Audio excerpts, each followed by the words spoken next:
to say the least. It was a fast-paced and a highly driven atmosphere that was too much for some people who left because of that pressure.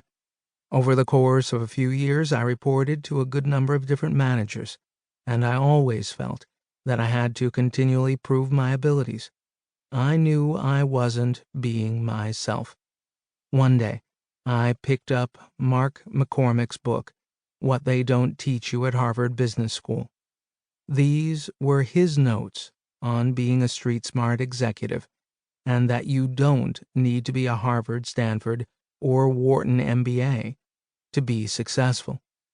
In essence, he said that common sense and being yourself is a much more productive and rewarding way to be happy and be an effective business person. It's written in an honest and comprehensible style in plain English. This down-to-earth approach is the reason why it sold millions of copies, along with the sequel, What They Still Don't Teach You at Harvard Business School.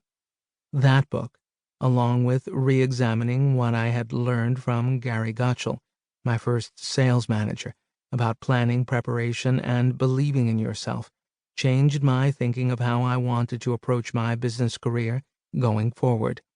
It's interesting how some reflection back to early lessons from Gary and a book by Mark McCormick gave me so much confidence in my own style of getting things done and doing it my way.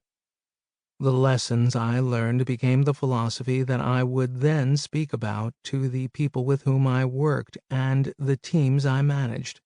As my career developed and the companies I worked for grew, I found myself going to more meetings, listening to more presentations, and getting mired in stuff.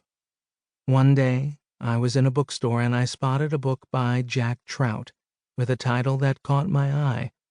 The Power of Simplicity, a management guide to cutting through the nonsense and doing things right. I knew about Jack since he had written a marketing bestseller with Al Ries called Positioning. Again, I was nodding my head in agreement as he explained how to get rid of complexity, keep things focused, and embrace simplicity. This is something I have tried to follow in both business and my personal life. I think Patrick Lencioni's The 5 Dysfunctions of a Team should be required reading for anyone in business.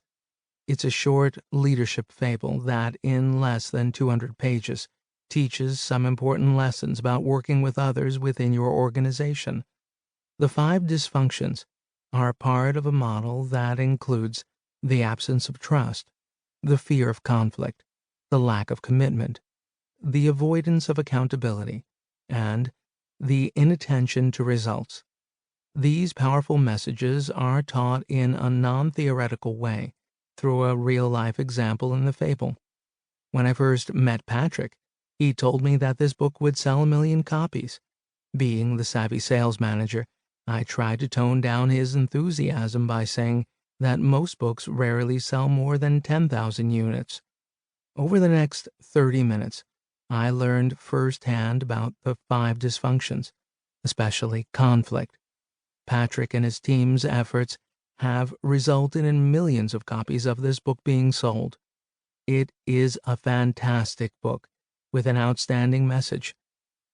The Leadership Challenge by James Kouzes and Barry Posner is another best-selling book, part of a franchise of products to help inspire better leaders.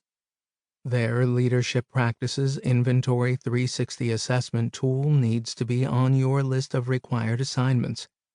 The 5 practices to exemplary leadership are: model the way, inspire a shared vision, challenge the process, enable others to act, and encourage the heart. By reading this book, taking the assessment, and following their guidance, I know I've become a better leader. Encouraging the heart is one of great focus for me because I believe rewarding and recognizing others is so critically important. It is something I have tried diligently to practice. Lead from the Heart by Mark Crowley is another outstanding book on the subject.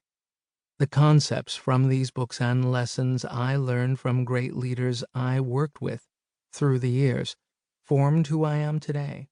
And I believe